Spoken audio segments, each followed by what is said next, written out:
السلام عليكم ورحمة الله وبركاته. اهلا بيكم النهارده معانا فيديو جديد.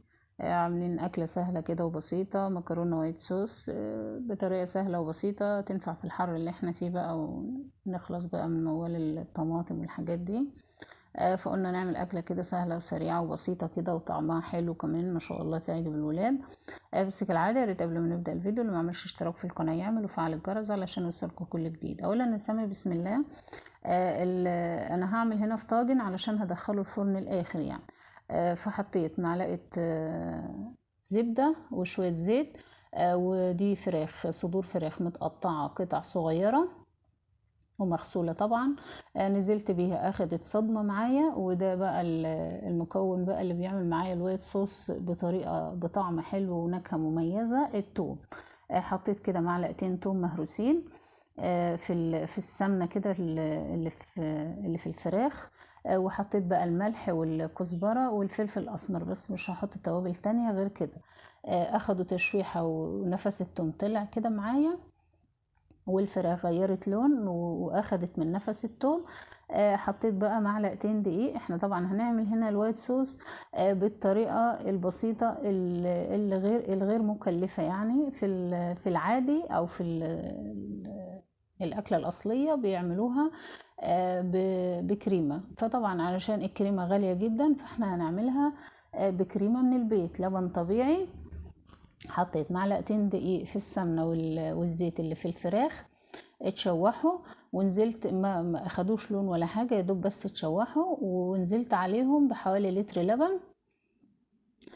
ومعايا بقى المية على النار بتغلي جنبنا. المية غليت، هسقط فيها المكرونة اللي هستعملها. اي نوع مكرونة، انا مستعملها هنا مكرونة صوصات، ممكن نستعمل مكرونة اقلام او اي نوع مكرونة احنا حابينه.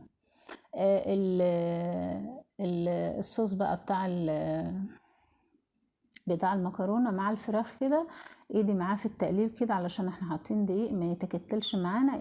في التقليب كده دايما نقلب علشان ما يكتلش معايا. وطبعا هنا السر بقى في معلقتين القشطه الحلوين دول، علشان يدونا بقى قوام حلو وطعم غني كده بالاحسن من الكريمه كمان اللي بتتشري، لان احنا عاملين هنا لبن طبيعي وزبدة ودقيق وقشطة.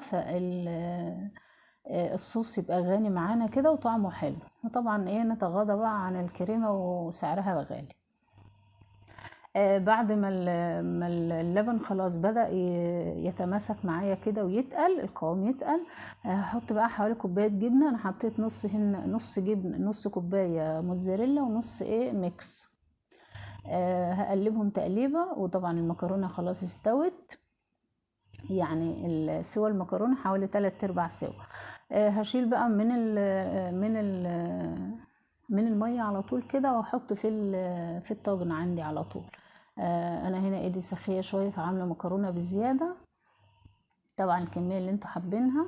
حطيت بقى الكميه اللي احنا شايفينها كده، خلاص يعتبر الصوص كده بقبق معايا، والمكرونه تعتبر خلاص استوت.